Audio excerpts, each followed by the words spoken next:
Good morning, Luke. Welcome. Good morning, guys. How's everything? Pretty good. Here we That's are, the good. fourth. What number are we on now? We're on the fifth, All right. fifth one. Hi, Tony. Hey, Tony. Hey, Luke. How you doing? Let me get myself up here where I can hear.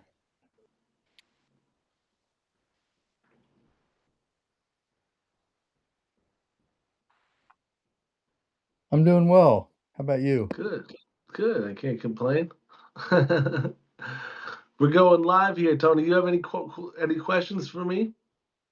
Um, You're just hanging out. Probably think of something along the way, but No problem. No problem.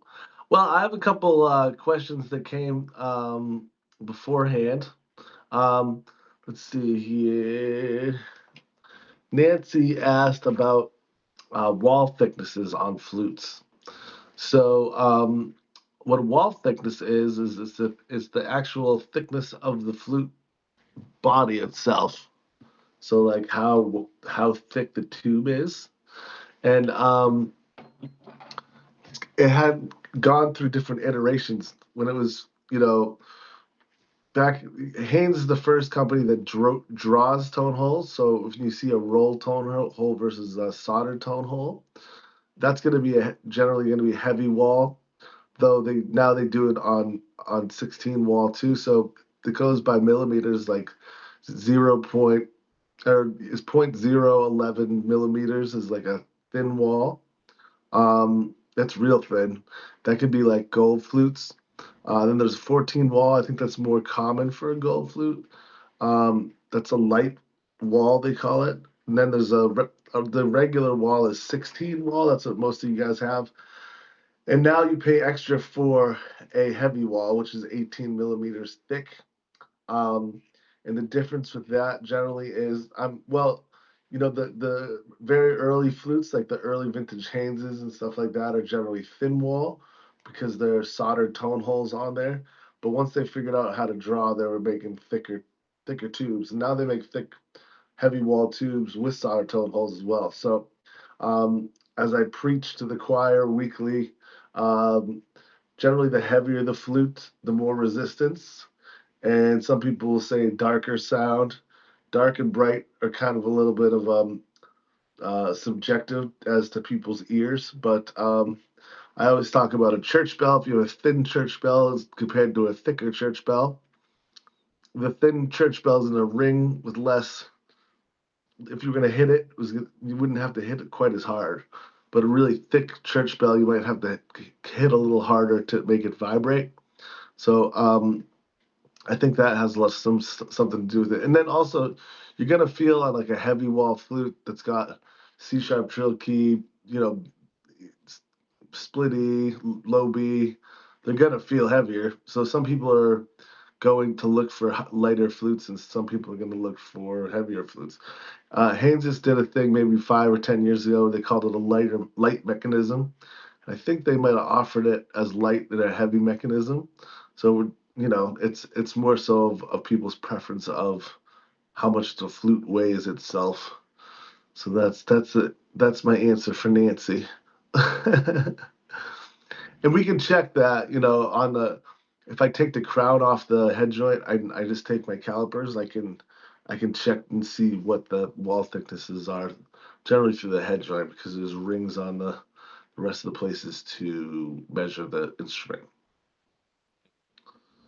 so That's that. the Muramatsu I think it's the DS model. Is Mm-hmm. that standard 14 or 16? That comes in. You can get a heavy wall. You can buy them as heavy wall. Ironically, flutes from Japan are different numbers, just like metric and standard. So instead of it being like 0.16, it's like I used to remember the numbers. It's a different number, but it's the same idea. It's the same thickness too. But yeah, you have to pre-use. That's one of the few things Muramatsu actually lets you do is special order heavy wall.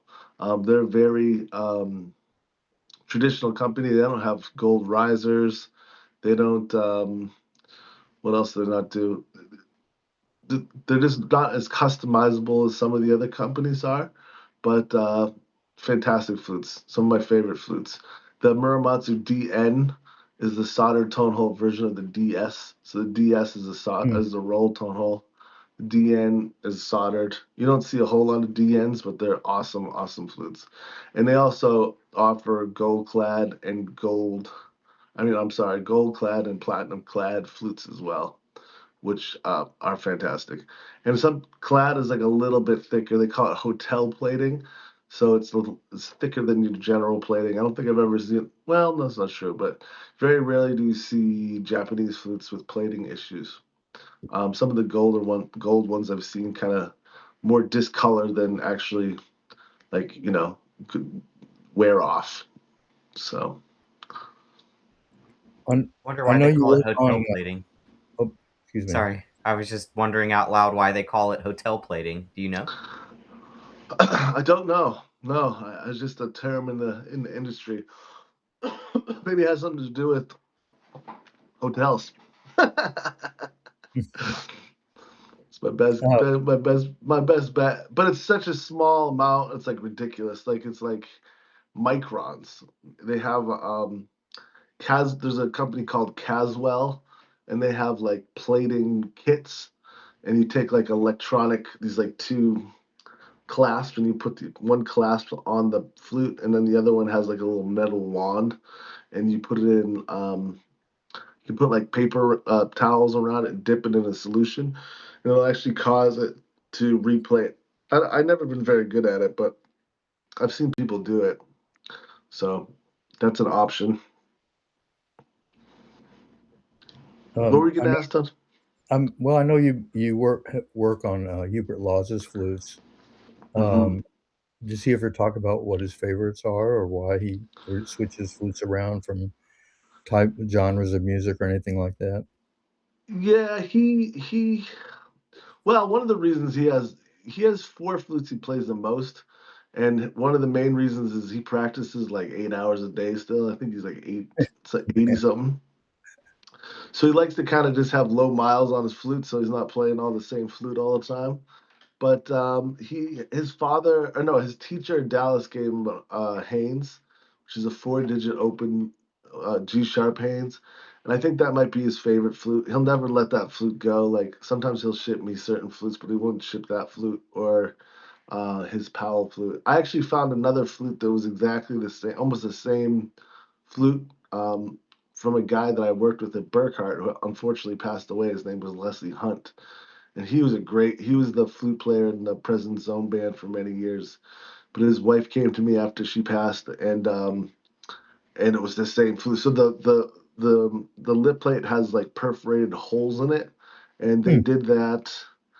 They did that at Haynes, although I know Hubert did it on some of his flutes. They'd go to the Jewelers District in Manhattan and they'd do it for him. So that's a little bit. I mean, I would be nervous to do that because if you went through the lip plate into the tube, you'd be having some serious leaks.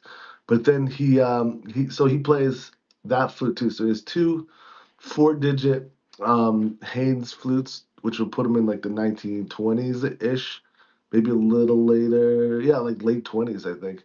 And then he has a Muramatsu, a gold clad Muramatsu. He has a Weiss and McKenna Integrity. There's a brand called Berkeley Flutes, or Berkeley, which is kind of like the Chinese company. They made him a custom flute for him. He likes that flute. He plays that flute too a lot, practicing. And what else? He has a Powell 3000 serial number, and that's the famous Powell that he plays on all the CTI stuff. And am I missing anything? He plays piccolo a lot. He has a Haynes piccolo with a Weissman head. That's his main axe on piccolo. Um, so yeah, I don't know if he necessarily uses anything for certain genres or anything, but I know when he goes on the road, he takes at least two flutes with him all times, just in case he has any issues. But yeah, those are his.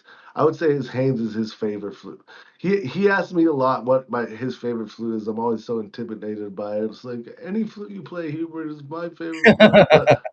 But But the one that he did get from it's from his first teacher was like, and that was an open G sharp, and that's the reason why he plays open G sharp is because of that flute was in particular was an open G sharp. So since then he's always played open G sharp, inverted thumb. So the thumb key, instead of being on the top, the B flat thumb, it's on the bottom. So I don't know why even, but they're hard to play for me. I can play the low G sharp. I can play it with the open G sharp on the right hand, but that B flat gets me a little bit flustered of the cluster fluster. Did you mention the perforated head joint, the perforated lip joint, lip plate head joint? Yeah, I did. Yeah. Did you? Yeah. Yeah, I was saying I found one for him that he bought, and it had a perforated lip. And I'm not sure if his Haynes I probably did. The one that his teacher gave him had a perforated lip, but after that, he had all of his flutes have perforated lips. And he would go to a guy in the jewelry district in Manhattan and have him just put holes in the liplet. Yeah, so he loves that feel. Yeah. What does it do? Yeah. It just keeps it Moisture out? No, it just keeps it on your lip. It's like just like engraving too. It kind of holds it in place a little bit more. So that's that with him on that front. Yeah, and after this much time, I think it's just his chops are just built for those perforated holes. But yeah, it's just such an honor to play with him. I mentioned on one of these episodes in the past too that Bohm made open G sharps. That was the original design, was to have open G sharp, and there's actually a letter someone sent me. I should try to find it, asking Louis Lott to change and make it not open G sharp, and he was like really pushing against not. Or I think Bohm. It might have been to Bohm actually, because Bohm and Louis Lott. Bohm worked for Louis Lott, so a lot of people don't know that. But yeah, the letter is basically saying like, no, it's why would I do such a thing? And then finally they're like, all right, we'll do it. And then obviously it's became kind of the standard. But and we talked about this before. The G keys on a flute, it's like a vestigial tone hole. You really don't need two tone holes on a G. The upper G does all the work for you. And then so then the open G sharp would be the G, and then you lift up and it'd be the G sharp. But now that we put the G sharp on the back with the lever, you have the two keys there. But you don't need like I said, the lower G doesn't really matter. It has to cover, but if it wasn't there, it wouldn't be a big deal. And I know we talked about this because I remember the name. There's a flute called a Corrigulos flute that was made. It was a small maker in California, and he'd make a upper G key like regular, and then he'd make a little teeny hole for the lower one, because it does make the high E come out without the open G sharp. Your third octave E is like perfect. That's why we have problems with high E's, and that's another reason why we put donuts or high facilitators in the lower G key, because it causes that hole to be smaller. But I hate the way those Corrigulos flutes look so strange, because they have like the keys across the board with one little teeny key on the lower G key. but it's a thing. How about your flute, Tony? Tony, I just did some work for Tony. He had gold pads in his, what was that, Lamerson flute? Lamerson, yeah. Yeah. That's a beautiful setup. I love that. You get to play it a little bit? Yeah, I love it. I loved it. Yeah.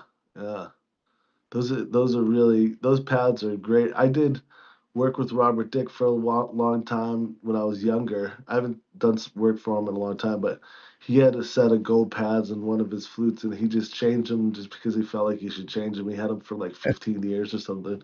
So he's like, I should change these. He actually he has a very interesting instrument. He has a Dana Sheridan flute that's made out of steel. And I think it's like a 6 wall or something. It's so thin. It's actually very, very light because it's so thin, but it's made out of steel. And I don't think any other flute is made out of steel. And and who had it? Well, Robert Dick had it. What am I talking about? So all these people in New York were looking. They wanted one of these steel flutes from him, and he said, "I'll never make one again because it wrecked all of his tooling because it was so hard." But that's I a really did cool. one lesson with Robert Dick. It was about Oh, you did? probably 20 years ago. He was Ve- his parents. He's from St. Louis. His parents lived in St. Louis. Oh, Uh, okay.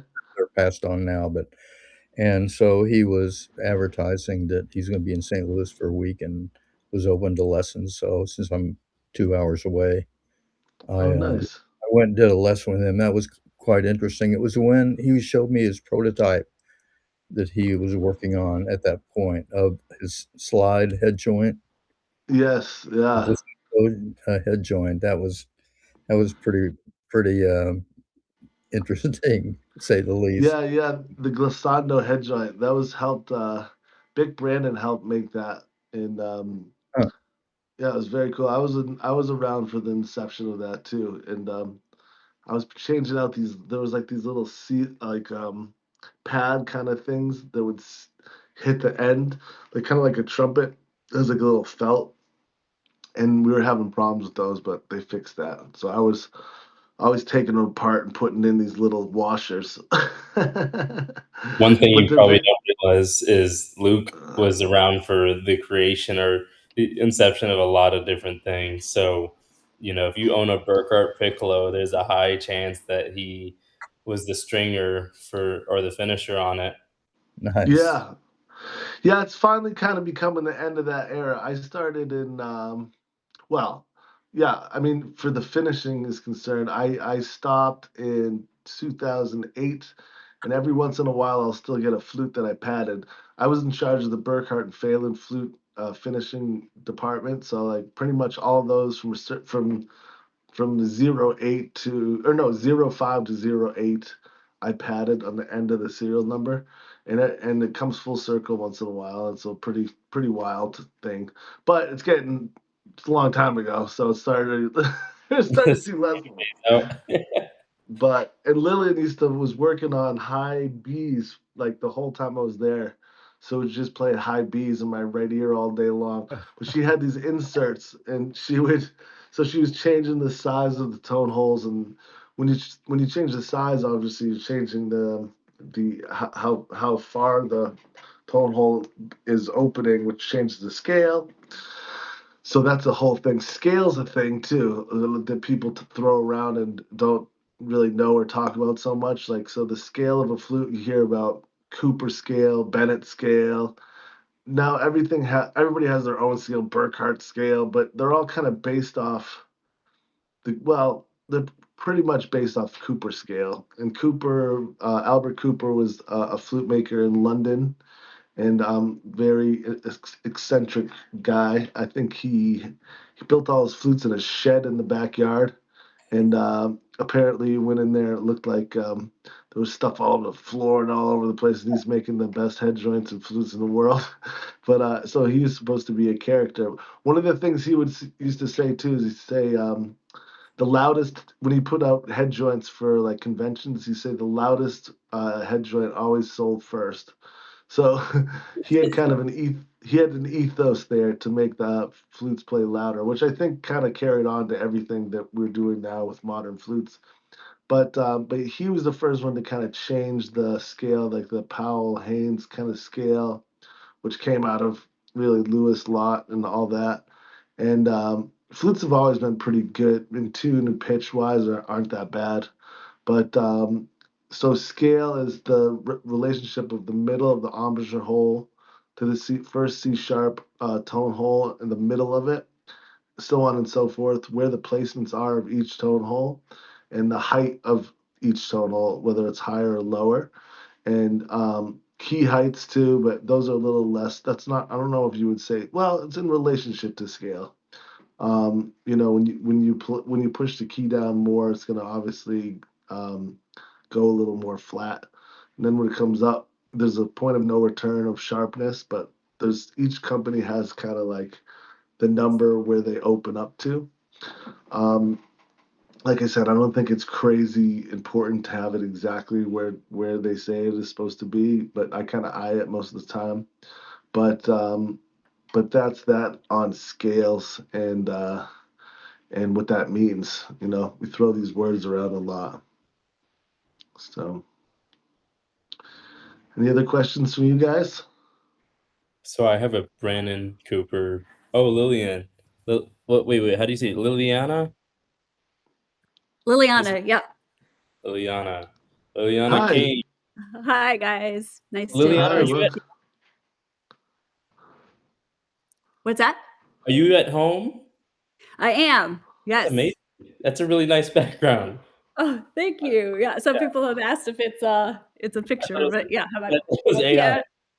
piano, my little baby piano, and then I have like a tiny little recording studio in a different room. But I'm returning to. I play the piano and keys,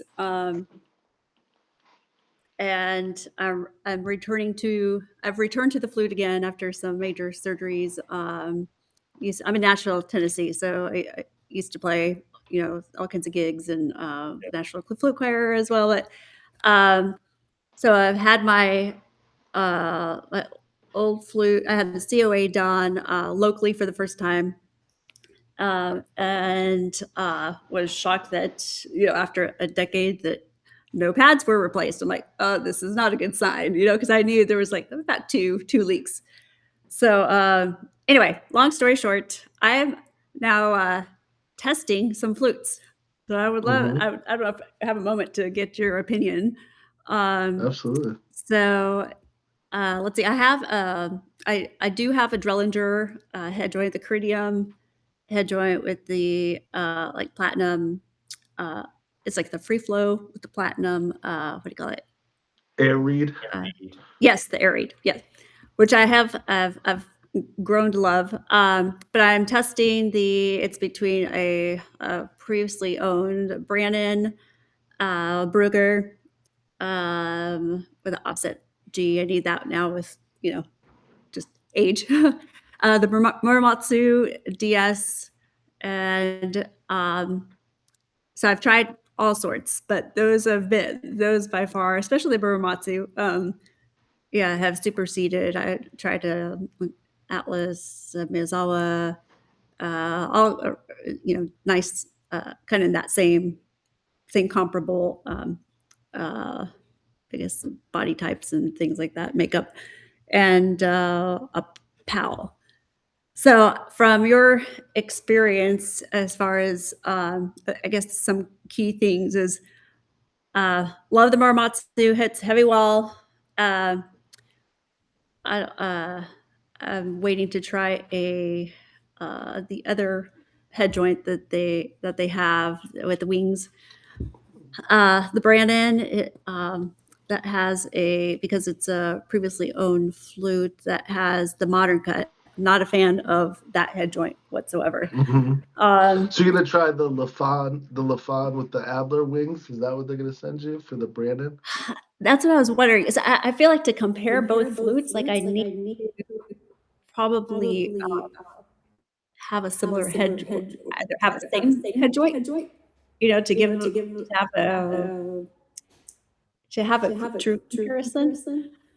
But sorry, I hear some echoes. I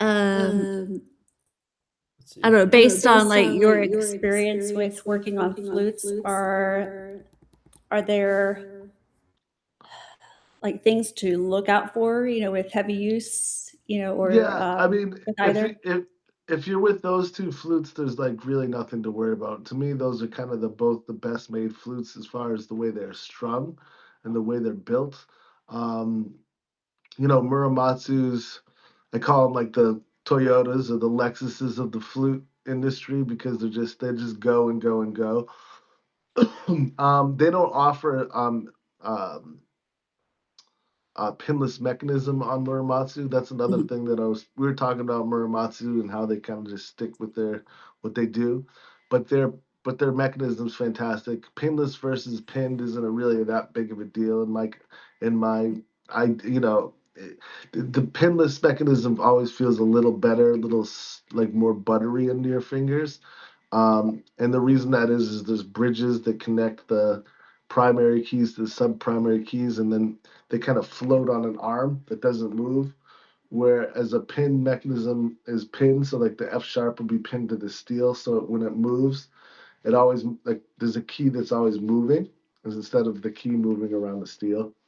So I mean, there's definitely advantage, a little bit of advantage to that. That's why they call it. That's why it costs more money, etc.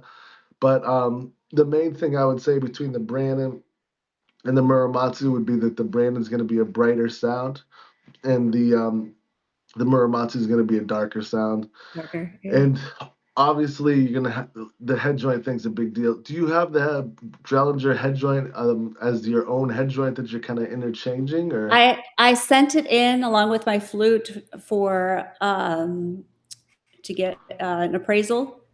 Mhm. So I'm hoping that maybe they could send that yeah.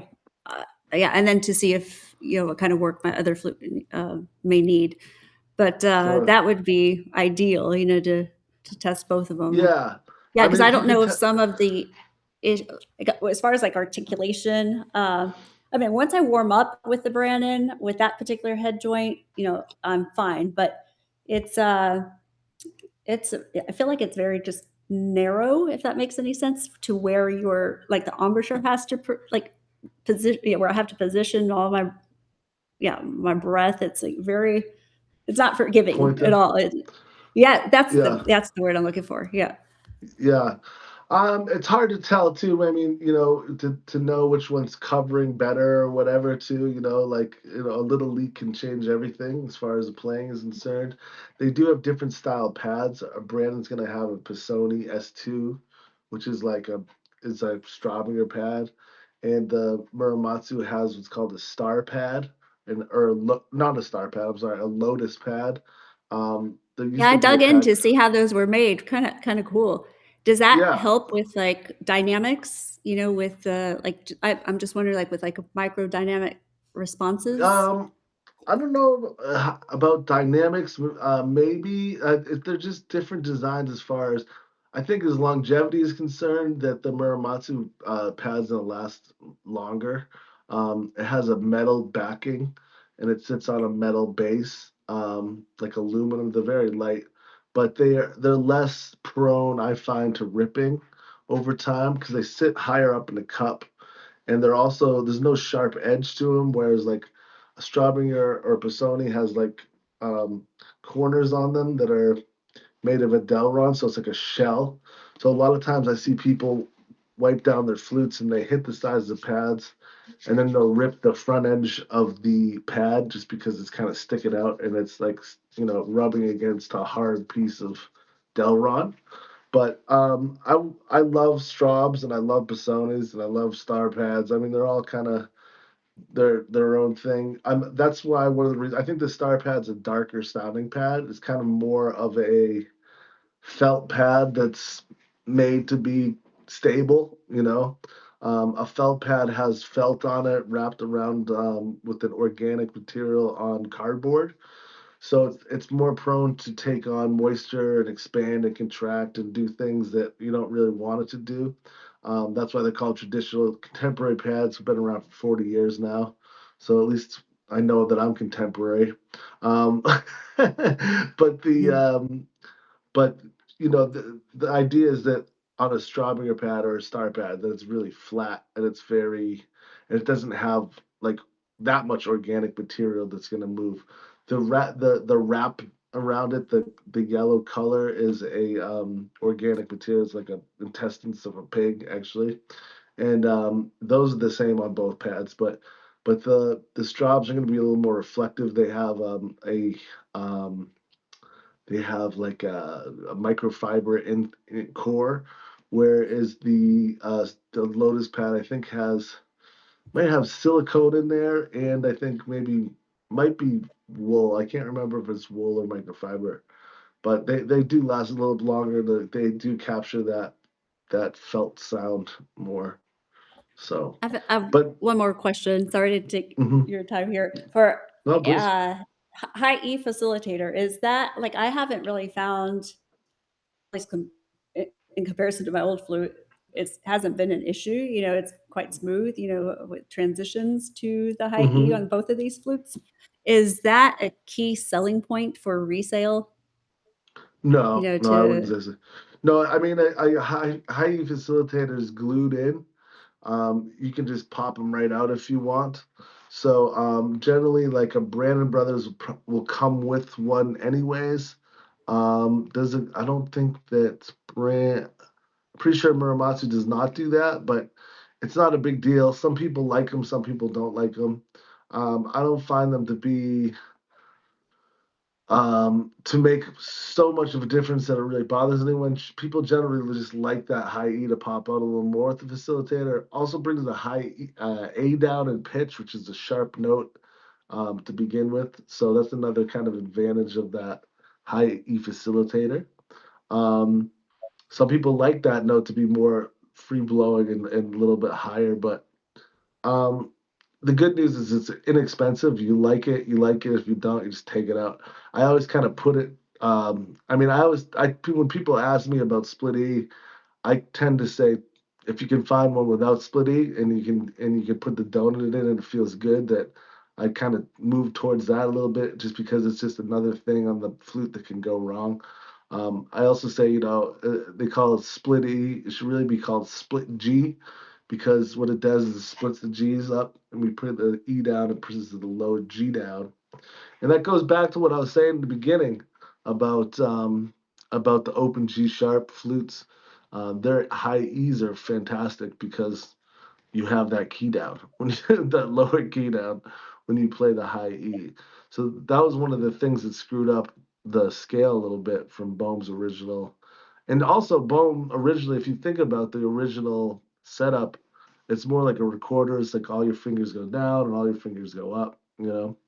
So so yeah, I wouldn't. It's no resale value. It has no change on the flute at all. I think I charge $80 to put one in. So if someone didn't like it, just take it out. I mean, some of them are a little more. Powell did a little while, like soldered in their facilitators, like a half moon shape. But even those, they're soft soldered in, so you can just hit it with a little torch and it'll just pop right out. So yeah, not a big deal, but I like them. I was just gonna jump in here, Liliana, and say it's ironic that you're talking about that particular flute. That's literally what I play on. I don't know, Luke, if you had caught that. I've got my Brannen which one? here. I have a Brannen. Oh, It's okay, a yeah. see, it's 4758, and it's got a convertible BC. And then I play on the Drelinger head joint. It's a Free Flow Max with Oh, the no way. Oh, that's awesome. platinum air reed on it. And it's interesting because I don't know how long you've been testing that particular head joint. One thing I can tell you is that you have to live with it for a while. And so what I find is if you give it a chance, kind of relax the jaw when when you're in formation, and I'll let the resonance kind of flow to the back, almost as if like because when you relax it, I can't hear you. Were you talking? And I was just gonna say, I'm an owner of a Drelinger head joint, Oh, but it's at the Flute Center for appraisal for insurance purposes. But mhm. I'm testing I think it's the modern cut Brannen head joint that came with it, and I hate it. Yeah, So yeah, I wanted to try the Drelinger on the Brannen, kind mm, of like your setup, actually. So just to yeah. see if that would make a difference. Well, definitely. Have you done that yet, or have you not done that yet? 'Cause it's up in New York right now. Oh, so that's okay. I'm triangulating on that. So I was gonna say, yeah, that's gonna be. I think that's the for me that's the Stradivarius of the flute. Um, is because when you put when those are paired together, I know a lot of the sound of the flute is the parabolic shape on the interior of the head joint itself, right, Luke? Mm-hmm. And so, like I said, just once you get that Drellinger, once that comes back, I think you're gonna be like, oh wow. That's like there's one online right now. It's called the Brannen Exquisite, I think, and they want like 141 for it. It's just surreal. So, but that I think it has a Drelinger head joint with it too. So, yeah. That's Yeah, good to if you know. can try to use that Drelinger, it's not always the easiest thing to pair up flute. You know, if the Muramatsu is a little, and especially with the Japanese flute and American flute, like we were talking about earlier, they're kind of different size. Like if you had a 16 wall Brannen, it's not going to have a 16 wall Muramatsu, but they're going to be really close. And the same goes for heavy wall. I think it's like zero.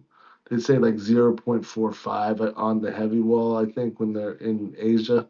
But if you're able to use that head joint on both of them, then it should give you a great example of. That's where it gets back to scale too. Like Antonio was saying, the head joint's kind of the brain and the heart of the flute. You know, like you're getting most of your sound right there out of the embouchure hole, the blowing edge, and all that stuff. But the pitch, well, that's not true either. But the pitch will be more affected by the scale of each flute. Um, Sometimes I have people. It took me a while to figure this one out when I was younger. People would say like, if I did an overhaul, they'd be like, my flute's sharp. And I'd be like, your flute's not sharp. You're sharp. So so you'd have to take if you take the head joint and you go to a piano, you take the head joint and you play it with just the head joint alone. Play an A flat on the piano, and you want to be a little low on the side of the A flat, little flat on the A flat. And as soon as you do that, if you practice that for like 3 or 4 days, then you're gonna find a pitch immediately. But if you're playing with your head joint that you already have, it won't be. You'll just feel like you're at home. But like I said, Liliana, the both flutes are like Rolls Royce. You don't buy a flute to sell it, but if you wanted to sell it, you could sell it very quickly. And they're both built like a tank. So that goes back to my Luke Pinella Harry Potter reference, where the flute finds you, you don't find the flute. You know, so just go with your gut instinct. You know, It's I'm a car person, you know. I love speed, you know. So it's like me BMW, too. Mercedes. They both have their, it's like, Exactly. gosh, Yep. Yeah. it is. Me and Antonio, is Antonio and that your I name? too. Yeah, Antonio. Oh, did you have to? Had you tried any of the Brannen or the Laughlin head joints with your Brannen before the Drelinger, and how did that compare to the Drelinger? So, no, when the way that this flute is the way that I got it. And so I tested after I got this flute, I went and tested to see if there was anything that was better because my teacher implored me. She was like, I want you to have this as a gift from me. But before you commit to it, I want you to go to NFA and test. And she's just kind of like on this like streak to prove to me. She's like, there's nothing. So I went to NFA in Florida and I tested all of these head joints from Nagahara, Arista, and they were all great. I couldn't find anything that was better than what I have, and I struggled with this flute for a long time to get enough resonance because with a gold flute, I think that the orientation of the inner part of the body also has to be tuned. You need to be really breathing differently and more deeply. And a lot of people never breathe deeply. There's a lot of shallow breathing from like pretty much here to here. You can really breathe quite a ways down if you are mindful of how you intake and how that comes with how relaxed you are. So when I learned that with this particular flute, it like relax the jaw, relax everything in the body. You get this sort of like blissful, like really warm, present sound that I mean, you understand why Galway has the sound that he has once you achieve that anatomical or physiological response within yourself. So that's why I'm excited for you to test drive that. I don't know if you're going to need to get it fitted or not. This one was fitted to the um to the Brannen. Yeah, that's kind of what I I was saying. That's yeah, what you were right. saying earlier. There's not a huge difference with like tape and stuff, but you know, if it's loose, you can use a little tape and that'll get you through Yeah. it. But if you do decide to buy the flute, you should have it fitted like correctly to the flute. It'll vibrate better and everything. I know a lot of flute players just leave the tape on for a long time, and it's as soon as I fit it, they're like, "Oh, it changed," and it changes for the better. But yeah, I think that's my best advice for you is to play both of them. Hopefully, that you can get your personal head joint in, and that'll really inform you the most about the body. And then you want to check, like I said, the pitch wise. Like if you're playing some certain pieces, just if one's like much easier for you, be even intonation wise on. It's something to think about. But like I said, you can't go wrong. You brought the BMW and Mercedes up. It's the BMWs and the Mercedes. They both have they're both beautiful cars when they run. Yeah. Yeah. Like you said You got to make sure you maintain them. Yep. Yeah, that's right. So anyway, we're coming up to the end here. Thank you two for coming along. I did mention last week that I'm starting a classroom in school, which I'm going to just start turning the first screw and taking flutes apart and just keep on going, and we'll have it just so people can know a little bit about stuff, and if you know more, we can kind of get you like fast tracked up a little bit. And that's $28 a month, I think. And I think we're gonna repost this on Meta. So if anyone wants to come on, we're gonna do like maybe like a 50% off on that. So that's a little plug there. And like I said, I appreciate you guys. I appreciate you, Tony, for your business, and I wish you all the success in finding a new flute, Liliana. And thank you, Vic and Antonio. Thank you so much. Bye-bye. Thanks, Luke. Bye, guys. See y'all next week. See you. Take care. Thanks. Bye-bye. Cheers. All right, ladies and gentlemen, thanks for joining us today. Flute Forum on School with Ask Luke Anything. As you heard today, we are offering Luke's class now, apparently 50% off. Was $28. I'll let Luke do the math as he's calling the shots on pricing on that. We'll get you the link so we get everybody to join in to watch Luke turn loose screws and get things going on his new school platform, Luke Fireside Chat. And Flute Forum Network is coming soon. We're getting ready to start bringing everyone together in that space to ask questions, meet with vendors, have master classes, find out about projects that are both online with Flute Forum's network, such as Flute Forum TV and the Flute Forum podcast. And we've been just working so much behind the scenes to bring you a lot of things to this ecosystem that aren't offered on Meta as quickly as possible. We can't wait. We're very excited. So stay tuned. Look out for that link to Luke's Fireside Chat. And that concludes Ask Luke Anything for today. We'll see you next time. Take care. Thank you.